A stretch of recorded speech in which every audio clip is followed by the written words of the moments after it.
Coming up next on Tech News Today, Google might have a bigger problem with fake news than even Facebook. Also, Fitbit has a new wearable for all you sleep trackers out there.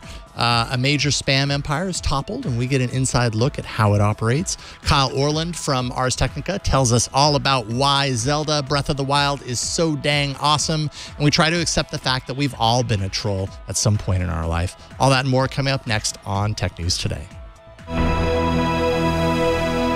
This is Twit. Bandwidth for Tech News Today is provided by CacheFly at CACHEFLY.com.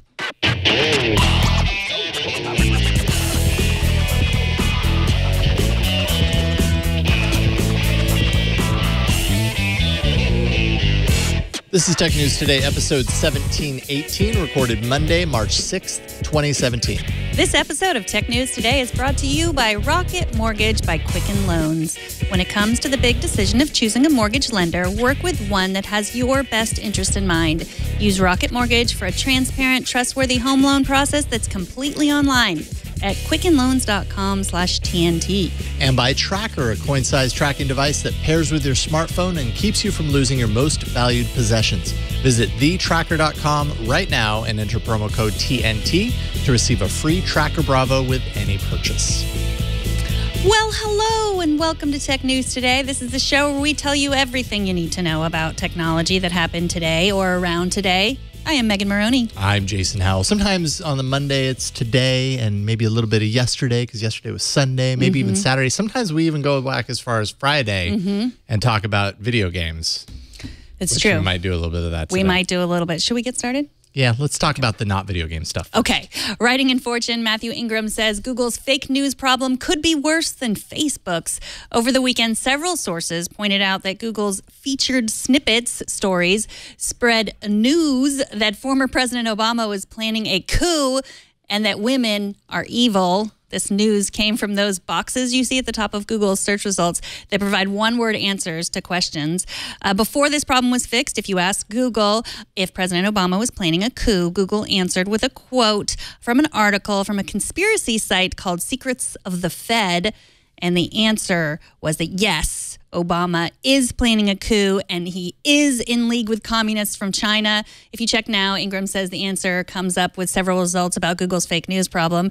I think this is both a fake news problem and a problem with our asking our assistants or our devices questioning them, asking them questions and expecting them to have the right answer, or the fact that there's even one answer to most questions. As we know, there are many answers to questions, except maybe what the weather is. They're good at that.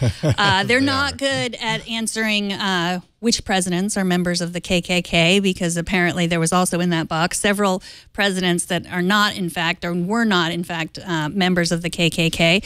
Even though it said that there were. Yes. Now, the boxes are supposed to help you to know what to trust. Like, that's what I felt like the box meant. Like, I feel like I know what a supported result means. I know what the first result means. Not necessarily true, but maybe, you know, the most popular in the box. I thought that was supposed to tell me what the truth. So I'm confused. There's been lots of studies that say just general trust in Google is too high at this point.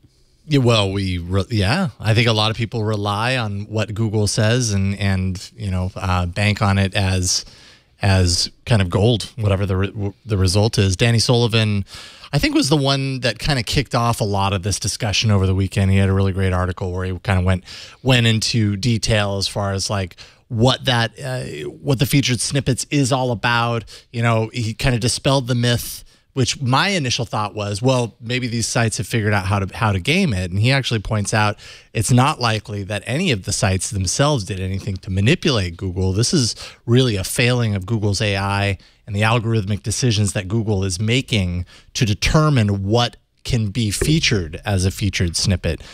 He pointed out that Google processes 5 billion plus search queries every single day, that's insane. Just think about that number. Featured snippets apparently appears around 15% of the time, according to a report that he quoted.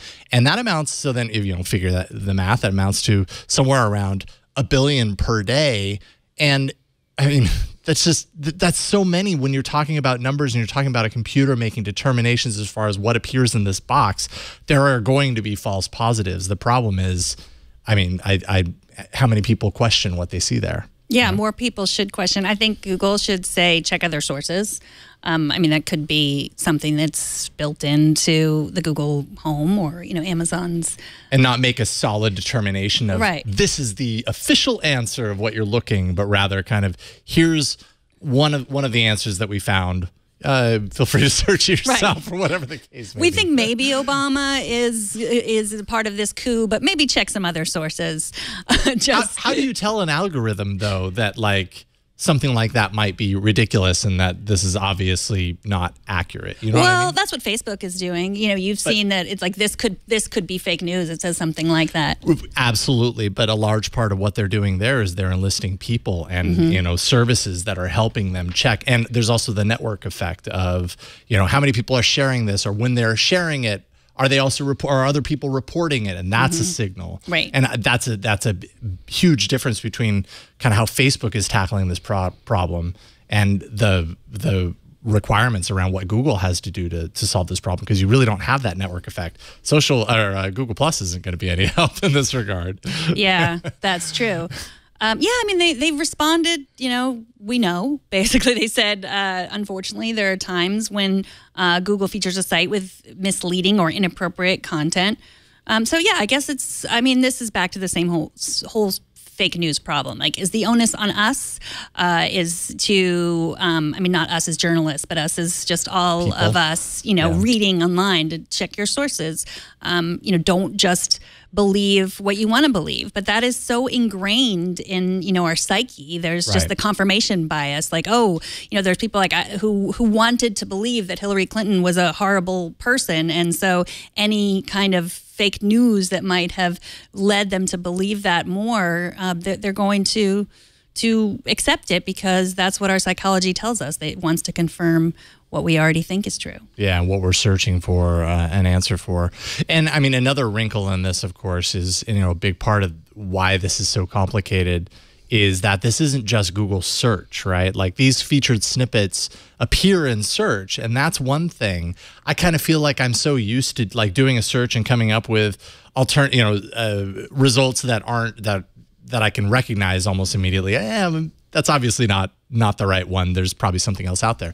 When you're talking about a device like Google Home, all it does is talk to you, and you don't get to see any other context. You just get what it speaks to be the answer to that question that you asked it. And in the case of these, that's what you got. You got these answers with no extra context around it, and that's a really big challenge. I don't know if that means that, obviously something needs to be figured out about featured snippets and how they choose what a good result is versus a bad one, but I don't know if you get rid of that, because you get rid of that entirely, and Google Home as a product needs to be rebuilt from the ground up, because so much of that functionality is built around this.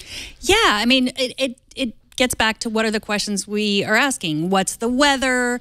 What year was George Washington born? Those kinds of things. But if you're asking which presidents were part of the KKK, that's going to be, I know that the Amazon Echo would never even attempt to answer that question, and not because Amazon has decided that they, want to take the moral ground as far as fake news is concerned. It's just that that's not the capabilities that are built into it. But I think Google's promise is you can really converse with this device and really get the help that you need. So, I don't know. It gets back to what are we asking? And especially, this is the moment where I say, think of the children. But we are putting these devices in our homes when our kids are saying did we win the Vietnam War?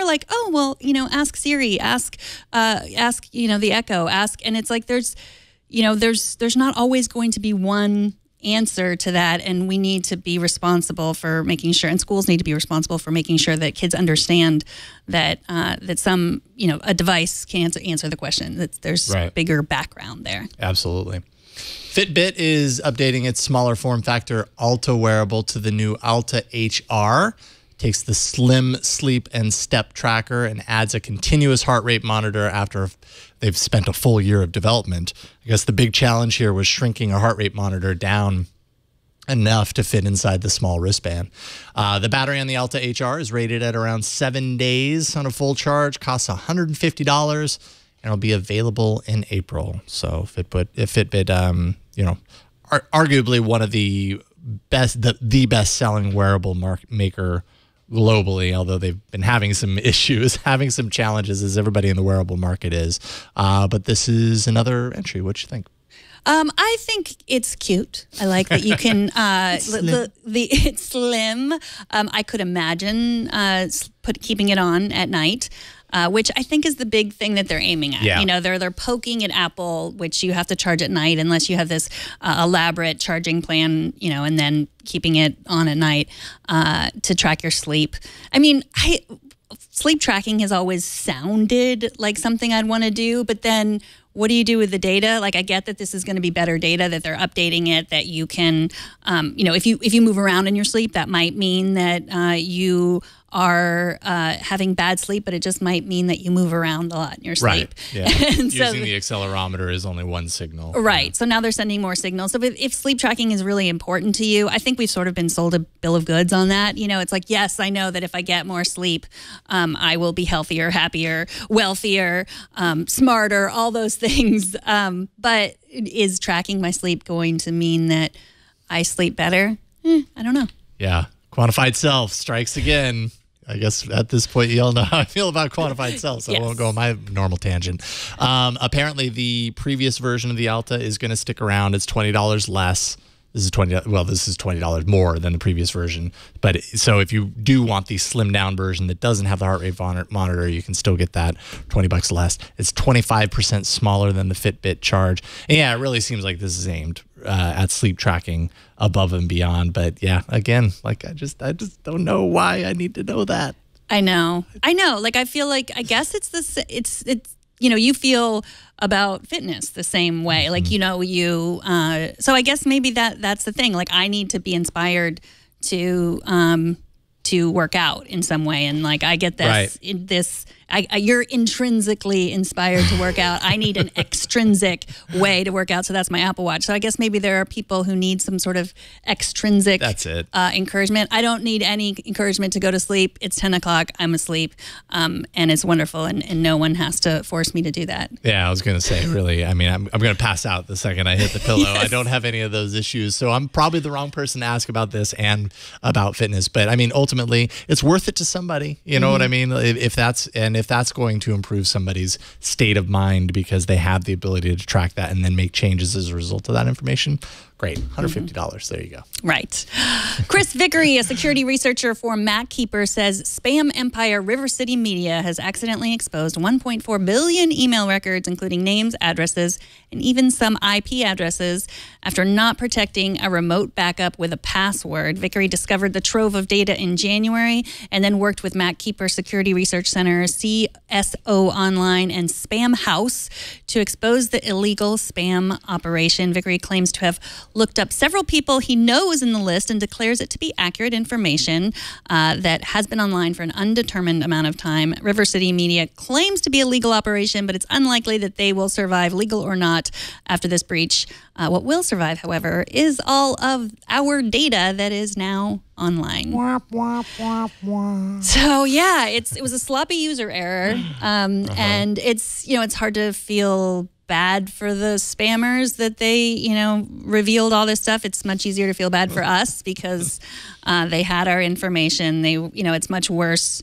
That spam email you were going to get seems pretty good compared to what all of our information what someone might now do with that information. Our email address combined with our actual address and our IP address. So, and it was an amazing look into what a spam operation can do. Totally. They said they send out 1 billion bulk emails a day. They had proof that they netted $36,000 in one day by targeting 18 million Gmail accounts and 15 million AOL accounts. I mean, when you're talking about just the sheer number of accounts that are getting these blasts, a certain percentage, probably an incredibly small percentage of those are going to actually respond and follow through on whatever the kind of action is within the email. But it happens, and the more you send out, the more you're going to get back. That's why these things are illegitimate. It's fascinating look inside how this stuff works. Maybe a lot of this is well-known information, and this is just my first time looking at it, but a couple of things that stood out to me. One was the use of warm-up accounts, and I've always kind of wondered about this, kind of figured this was happening, and this is probably how, like big name email accounts like Gmail and whatever crack down on spam. But basically, their systems have to determine whether an email is trustable or not. And so what these companies will do is they have their own warm-up accounts on all of these servers or services. And so they send their messages out in a low number to all of these warm-up accounts initially to allow those systems to realize that those users aren't reporting them as bad messages. And as a result, that they give it a clearance, give it a green light. Well, these are good messages. And then they can send it out and blast everybody until it gets caught at that point. But by that point, it's hit so many emails that, it kind of got through. So they're like the opening band. Yeah, exactly. Yeah. The opening band that they control. Right. They're playing in the opening band. And then another thing was co-reg emails. It actually points out that most of the emails on this list came from something called co-reg. And what that is, because no one's going to knowingly or purposefully share their email address with these spam lists that get passed around, between all of these different places. So the co-reg is when you go to a site and you give your email address for something like a free gift in exchange for your email address or exchange for a little bit of personal information. That free gift, as I always assumed, never actually really happens. It's just so complicated because of the sheer number, and they probably didn't have the intentions to do it at first, but that fine print allows for those partners to share with other partners, and those partners can share with other partners. So, I mean, basically everyone has our information anyways, regardless of whether we found this list or not. It's already passing around a million different places. Yeah, so don't sign up for free gifts. No, free don't gift, do it. you're getting the free gift now, your email address and possibly your regular address on the dark web or the light web. Depressing. Well, in other news, Consumer Reports takes a lot of things into consideration when it reviews the products that it covers, and now they've committed to tracking cybersecurity and privacy concerns as part of its scoring process. The nonprofit group collaborated with a number of organizations to devise methods for accurately rating the hackability of products, and will implement those into their tests gradually over time. They say they're kind of starting it out slow because it's really complex. It's really complicated to know what to look for. I mean, it's actually pretty overwhelming. So they have to kind of peel it back at first, start slow, but ultimately this is going to be a big part of how they rate products going forward. This is fantastic news. Yeah. I think this is the happiest news that we've reported in weeks, I would say. I'm so excited. I'm a Consumer Reports nerd. I am a subscriber of the actual magazine. I love reading it. And this is exactly what we've sort of called for because, when the Mirai botnet, things like that, we were just like, what are you going to do? These devices, we're filling our homes with these Internet of Things devices, and there's no standard. And so this is going to be a standard. Part of this is being funded by a grant from the Craig Newmark Foundation from Craigslist. That's right. It's always heartwarming for me to see, like, he could have been Mark Zuckerberg. He could have been, Travis Kalanick. He could have created a huge company, and he just never wanted to. Like, he always wanted to do things like this, like things that we really needed. And I say thank you, Craig. Yeah, I would completely agree. I forgot about that. Security practices, information collection, proper deletion of data from an account or deletion of data from devices. I mean, more and more products, and especially products that Consumer Reports is looking at, it's all internet connected. This is just like the wave of where we are right now with consumer technology, is that everything's becoming internet connected. And what we know a lot over the past year is that IoT and these smaller devices are really bad at security, or just aren't thinking about it. So if a company like Consumer Reports is thinking about it and applies pressure in that regard, hopefully that's yet another force that pushes them to make their products more secure, and then we all win. Yay, we all win. Yes, you win. Enter your email address, but don't enter your email address. No. Bloomberg says shares of Snap have fallen for the first time since the company's IPO last week. The dip is blamed on the recommendations of analysts, none of whom recommend buying the stock. Now, well-known firm Needham & Company calls it a lottery stock and says the more glamorous the IPO, the more likely it is to fall, which is so shocking for a company that became known for dirty photos and puking rainbows. Snap opened at $17 a share, grew to 44%, and then went up another 10% on Friday to close just over $27. But then today it dropped at least 8% last time I checked. Needham puts the value at between $19 and $23 a share. Some analysts say to sell, some say to hold, but like I said, none of them say to buy. Do not buy. And, they blame all the things we've talked about. Competitors are stealing their best features. There's no way to hold on to all those daily active users and just a whole lot of other things that if you read down into, the information that they put out to investors, it doesn't look like a company that you really want to buy now, at least. Yeah, I am by no means whatsoever a stock an analyst, advisor in any way. It's why I've never done the stock market, because I'm just afraid of making all the wrong moves. But I will trust the things that I read in this regard. And I mean, there's a lot of things going against it. The shares being non-voting, for example, like why would shareholders not want to get in on this? Non-voting shares. Snap, specified in the S1 that they recognize they may never be profitable. I'm wondering if that's just something all companies say, because there is that possibility, but Snap made a point to point that out. Also that they don't intend to pay dividends in the foreseeable future. So that's kind of a, something that I suppose you would hope as a shareholder that you don't get. And then also this whole kind of idea of Snap entering the ad market and wanting to, kind of go toe-to-toe with Facebook and with Google, which is just such a Herculean task to pull off, especially where they are right now. If the ad market, rockets, to the sky over the next 5 years, maybe Snap can capture some of that. But kind of taking it over from Facebook and Google right now, the monsters that they are, that just seems like a huge hurdle. And I don't know how you trust a company like Snap to do that. Even no matter how much you love the puking rainbows, which I do. Mm-hmm. Link, who I have just learned is the hero of time, Link has an iPhone. After the break, we'll talk to Kyle Orland from Ars Technica about other secrets that the legend of Zelda Breath of the Wild holds. But first, let's take a minute to thank Rocket Mortgage by Quicken Loans, the sponsor of this episode. I just bought a house, almost done with the process, and I can tell you that when it comes to the big decision of choosing a mortgage lender, it is really important to work with someone who you can trust, who has your best interest in mind. It's a complicated process, a lot of things to sign. You want to be able to trust who you're working with. With Rocket Mortgage, you'll get a transparent online process that gives you the confidence to make an informed decision. Don't waste time searching through stacks of paperwork. With Rocket Mortgage, you can securely share your financial information to get a mortgage approval in just minutes. You can even adjust the rate and the length of your loan in real time to make sure you get the mortgage solution that's right for you. So whether you're looking to buy a home or refinance your existing mortgage, you can lift the burden of getting a home loan with a Rocket Mortgage. Skip the bank, skip the waiting, and go completely online at quickenloans.com/TNT. That's quickenloans.com/TNT. Don't forget to add the TNT. Tell them we sent you there.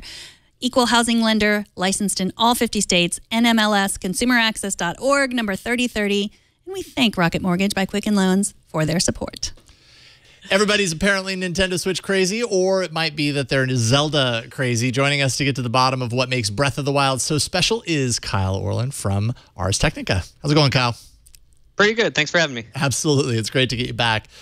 So you spent a solid amount of time with Nintendo's launch title for the Switch. Actually, you spent time with it before everyone else, so you could kind of go, yeah.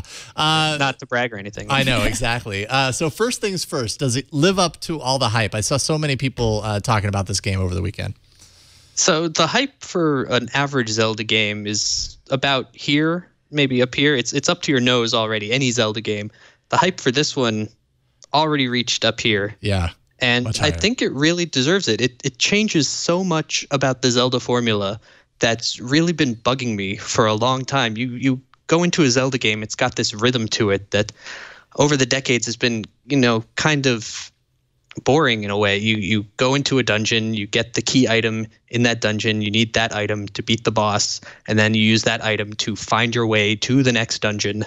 And you kind of go in this stair-step pattern through the game, and it pushes you right towards the ending. And Breath of the Wild just throws that all out the window. It really gives you very little information, and it lets you travel wherever you want. You can go to Ganon almost immediately after a very short tutorial area, and you will die very quickly, but the game will let you go there and try it out. You can get places where you really should not be and face enemies that will really hurt you. And that sense of mystery and exploration and the lack of hand-holding really makes Zelda feel like it did back in the NES days when it was, a game that no one knew anything about and a new adventure experience. Wow. How's the pacing on this game, and how long did it take you to kind of get through the whole experience? It's a slow-paced game. There are long sections where you'll just be wandering around all by yourself. Not much music in the background. There's no driving adventure score. Maybe you'll have a horse to help you get across the vast plains in a quicker way. But really, there's very large open spaces, and it takes a while to get across them, even if you have the best tools available. That said, once you get to the action-packed parts, there can be quite a bit going on at a few times. But this is a game that could easily occupy you for 100 hours, maybe more, if you want to collect literally everything that's in there. I have not gotten that far, but there's definitely a lot that I haven't seen. I'm still exploring. So can you get this game on any other platform besides the Switch? Yeah, there's a Wii U version, which a lot of people seem to be forgetting about. The Wii U, already the redheaded stepchild of the Nintendo lineup. It only sold 12 million units, which is very low for a Nintendo system, especially after the Wii, which sold over 100 million. But a lot of people still have it, and from what I've heard, the Wii U version is a little less technically sound. There's a little bit of a frame rate issue, but for the most part, it's the same exact game. You do not have to buy a $300 system to play Breath of the Wild. You only need to do that if you want to take the Switch along with you and play it on the go, which I'll admit is a very nice way to play the game. You can take it to bed, take it to the bathroom. Obviously, you could play it while someone else is taking up the TV. So I think this is a game that you shouldn't wait on just because you don't have a Switch. If you have a Wii U, or if you're considering getting a Wii U for things like Mario Maker or the other great games on that system, Breath of the Wild is one you should definitely not sleep on. I mean, would you say that Breath of the Wild is what Nintendo needed as a launch title to kind of showcase what the Switch is capable of? Does this have you positive on have you feeling positive about what's to come? They really do. When a system launches, you need something to set it apart from all the other consoles out there, especially if you have an Xbox One or a PS4. Why am I getting a Switch? It's not for any of the other 8 games in the launch lineup. There's 1-2 Switch is kind of a fun party game for if you get a bunch of friends drunk, and a game like Snipper Clips is a cute cooperative puzzle, but it's not going to keep you busy for more than an hour or two probably. Mm-hmm. But a game like Zelda Breath of the Wild really shows off Nintendo's design chops and the power of the system. It proves what you can do with a Switch, and it's an experience that you can't get on another system. It's the definition of a system seller. Whether it's enough to sell the system with literally not much else and very little coming on the horizon, in fact, as far as big budget games go, that's an open question. Do you really want to spend $300 just for this game, or does it make sense to wait to see what's coming, see what the Mario game, Mario Odyssey, is like near the end of the year, or even buy the Wii U version of Breath of the Wild and wait a little bit to see if the Switch comes down in price or if the software market comes out? I enjoyed my time with Snipper Clips. It wasn't long, but I never realized I wanted to cut people up like a pair of scissors. It's a very cute game, but it's not the kind of game that I think people are going to buy a $300 system for on its own, unfortunately. No, not like Zelda. No, exactly. Okay, so Gizmodo said that Link has an iPhone. And not only that, but there are already people making cases for this phone. I saw the picture. It looked like it could be any phone. What do you think?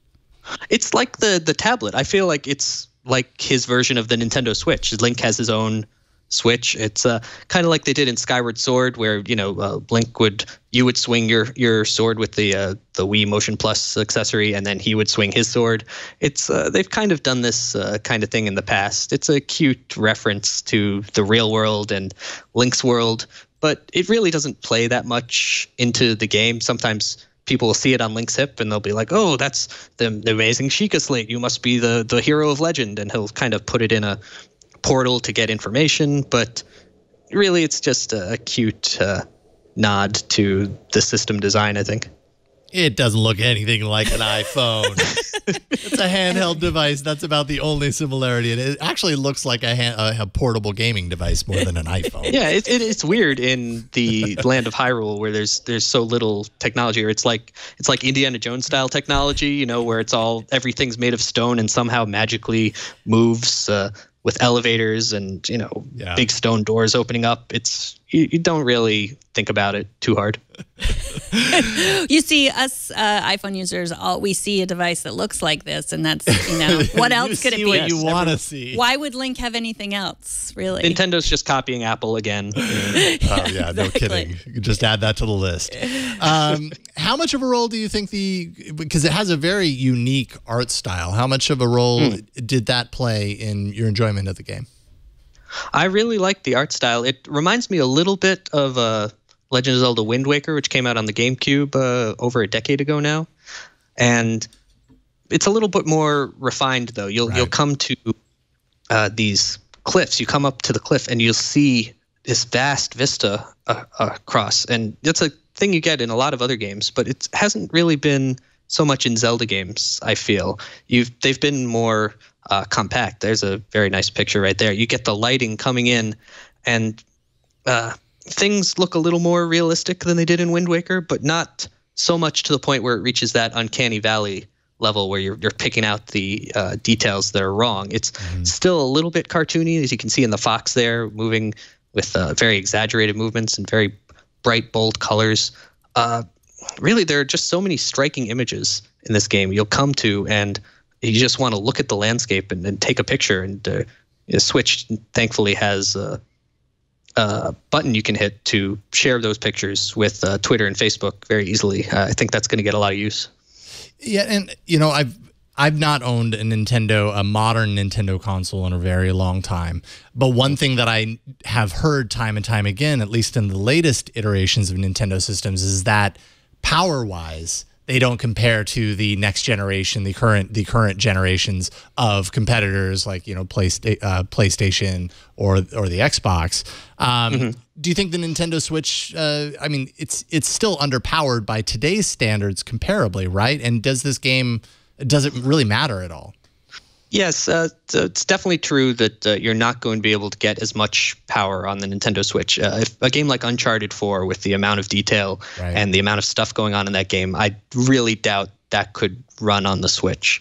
That said, Legend of Zelda Breath of the Wild proves that you don't need that much raw power to still have a very visually striking game. You can use art direction and playing to the strengths of the console to really create some striking visuals without the need for, the latest and greatest hardware. We saw this in the last generation, or 2 generations ago now, with a game like Super Mario Galaxy and its sequel on the Wii. You know, this was a system that didn't even have HD graphics, but I dare you to go back to that game and look at how it looks, and it still looks great, I would say. Even without the high definition, and it's just got bright, bold colors, and everything is really easily readable. I feel like Zelda Breath of the Wild continues that tradition. Nintendo does it better than everyone else. Everyone else using the Switch will be hard to see if they can get as much out of it as the people at Nintendo can. Right, absolutely. Finally, last question, quick one. Where does it rank in your mind comparatively to other Zelda games? This is a tough one. I've been grappling with this. It's definitely my favorite 3D Zelda, even beating Ocarina of Time, which will get a lot of people mad, I think. Yeah. I think Link to the Past might be better, but that might be because the first time I played that game, I was 12 years old. And the Zelda that you play at 12 years old is always going to be the best one in your mind to some level. But yeah, I flip a coin. Excellent. Well, it sounds like a great game, and I can't wait to get my hands on it and try it out for myself. Kyle Orland from arstechnica.com. Where can people follow you online? At Kyle ORL, or go to arstechnica.com and read all our stuff. Right on. Thank you so much for joining us tonight, Kyle. We really appreciate it. Take care. No problem. All right. Talk to you soon. So we received 2 emails about our discussion of iOS and Chrome in the classroom last week. First, Jason writes, you mentioned that iOS does a good job of locking out users or enterprising children from installing random applications, but commented about Windows not necessarily being able to do so. Now, Microsoft is actually working on a feature that blocks the installation of regular applications and can only be installed through the store, so it sounds like it might be coming. I personally use Windows at home for my kids, but lock it down slightly with the use of Active Directory and group policy, not the norm for most families. Schools could do this if they wanted to, and then add BitLocker into the mix to stop anyone from getting around changing the OS settings externally. Until the kids figure out their way around it. Yeah. Because it always happens. Right. And I think that Not. Yeah, no, it's true. But and I'll read my next email because this goes along with part of the problem with that. Keith, who we've heard from before on this topic, he is an educational technology specialist with the Alabama Department of Education. He says, as both a Google for Education certified training and a certified Apple teacher, I see advantages and disadvantages to both platforms, but I suspect that Chromebook growth is related to cost, but not slowly device cost. Effective management of iPads can be challenging and almost requires a third-party mobile device management system. And even with that, it still requires quite a bit of attention. The Google management is a bit easier, but even more important is the management of users. Oftentimes in education, budgets dictate a single position be in charge of both the educational aspects and the network management aspects of ed tech.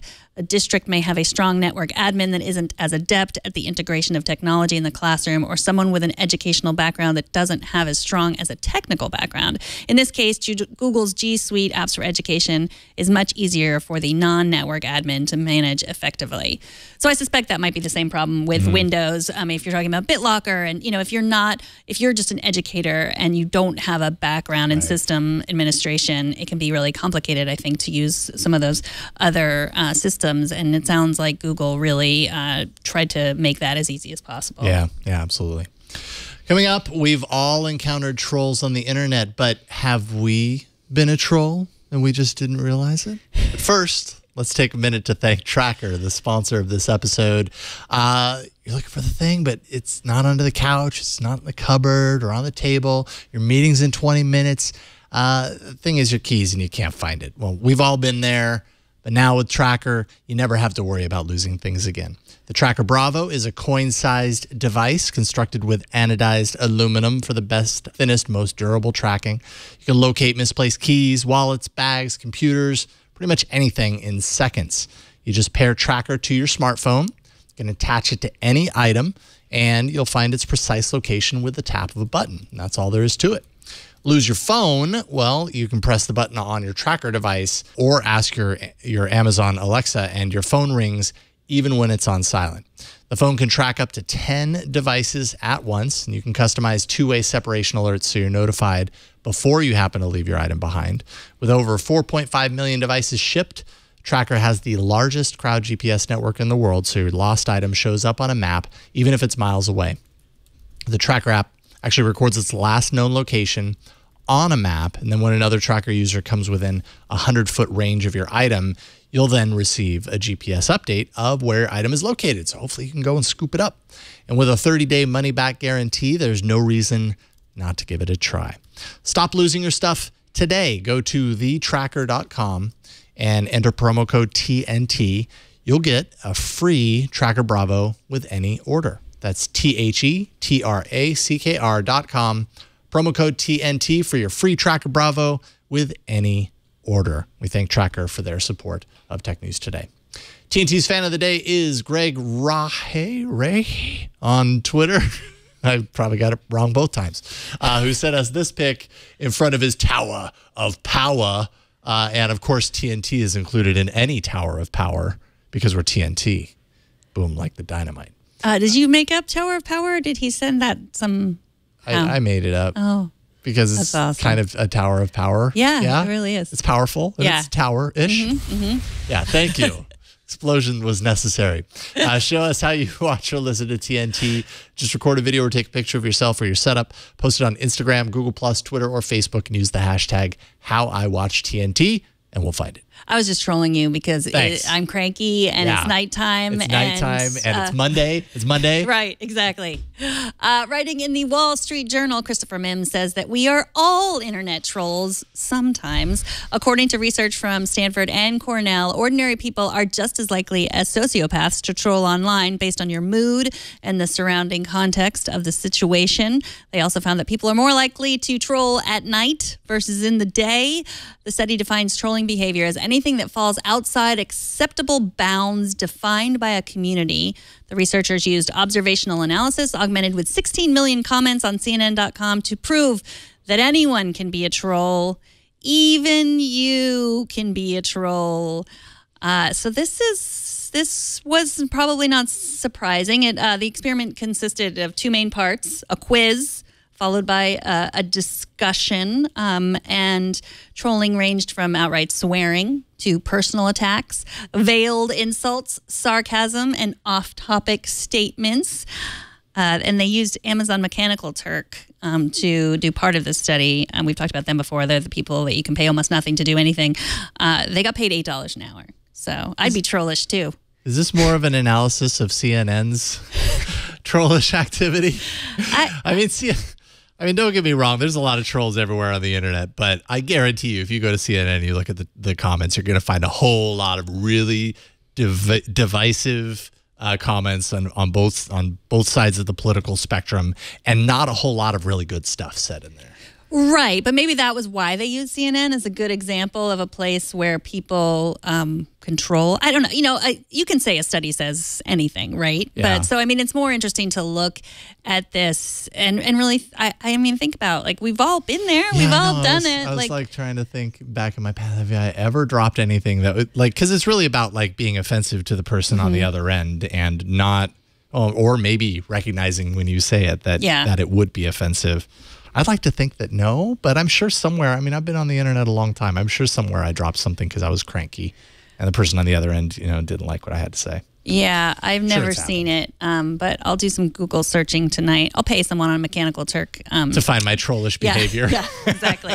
Well, you know what, I find myself sometimes, criticizing someone like super famous, and then just not really thinking about like, hey, they might see that, and how would that sound? And I usually don't. I mean, I usually think about it, and then, I mean, I don't know. I have a million Twitter drafts that I didn't send. Sometimes all you need to do is write the draft and then not actually post And it. how many times do I do that? I feel like nowadays I write more drafts than I actually write tweets. Yeah. But no, that's true, right? Like, and I don't know. I know that I've experienced that on Twitter where, like, I put out a comment about something that's totally in the current kind of sphere about somebody in particular that I feel is so far out of reach that I can safely go online and be critical or judgy or whatever, and after the fact. But then when you kind of turn that on its, upside down, or look at it backwards and say, well, what if this tweet was presented to that person? How would that make that person feel? All right, thinking about it that way, I probably have done this before. Yeah. But there is a difference. I believe this. There is a difference between people who sometimes are cranky and leave things that might be offensive to someone, and someone who is just a downright troll all the time, and this is just how they operate on the internet. Right. There's a big difference between those two things. Yeah, I think I find it's troll is sort of too nice. Like, I call those people sociopaths. Okay. We've all been trolls. Not all of us have been sociopaths. Yes, it's true. I think that it's, I don't know. It's a tough one. What I liked about this too is how they defined trollish behavior by the the standards that were set in the community. Right. So it's like you could go to a Reddit, you could go to some a Reddit board. What do you call them? Boards? Yeah, Reddit. subreddit. Yeah, subreddit. And you could, I obviously don't spend that too much time there, but because you could go there and say like super mean things, and it's not really trollish because it's the way the community operates, and those are accepted boundaries for the community. And I love that there are places like that, and I want to continue to have places like that. Twitter, it might be a little bit rougher than Facebook. Instagram might be a little bit calmer. Who knows? And it's just like, if we can if we can just not try to put that standard on every place, that same standard on every place. That's the problem, I think, now, because it's like when Twitter, like you might have a community. Twitter, there's no communities on Twitter. So there's no rules that are set by the community. So you have one person that has 20 followers and they say something that they believe is within the bounds of their community, and then it becomes retweeted and sent everywhere, and then suddenly that person, is publicly shamed or whatnot. It's broken out of that context and spun out a million different ways. Yeah, which I think is one of the many problems with Twitter, why Reddit is a different place, because there are actual communities, subreddits, as you say they are called. Twitter, we're different from Reddit. Yeah. We're different than Reddit. Totally. If they could convince everyone of that, I think they could make money. Someday, one could hope. TNT records live every Monday through Friday at 4 p.m. Pacific, 7 p.m. Eastern, midnight UTC at twit.tv/live. You can be part of the show by emailing us at tnt@twit.tv. You can leave us a short voicemail, 260-TNT-SHOW. You can find us on Twitter. We're at Tech News Today TV. And subscribe if you want to be part of our community. If you want to see us in person, please do. We love to have a live audience. Just email tickets@twit.tv. And I think I forgot to tell you where you subscribe, but you probably know by now, TNT, twit.tv/TNT. And I am at Megan Maroney. Say whatever you want to me on Twitter. If I deem you a sociopath, I will just block you. And that's how you know you're a sociopath. Fantastic. And now you know. And I'm at Jason Howell on Twitter. Thanks to Brian, our technical director for the day and most of the week. Thanks to Burke for helping out in the studio. I'm sorry we didn't get to your notes today. Put them all out there. Yes, we want a rotation of all the things you had to say that we didn't read. I always trust the result labeled ad. That's good practice. The AI or whatever needs to be able to flag conspiracy sites. Okay, good tip. And then if it was an iPhone, he would be holding it vertically. Too much logic, Burke. Too much logic. And if it were an iPhone. You heard it from Megan. I told you I was cranky. Is that not part of our boundaries of our Quit community? being a troll, Megan. Okay, sorry. Thanks to Kevin for editing the show, and thanks to you for talking tech with us today. We'll see y'all tomorrow. Bye, everybody.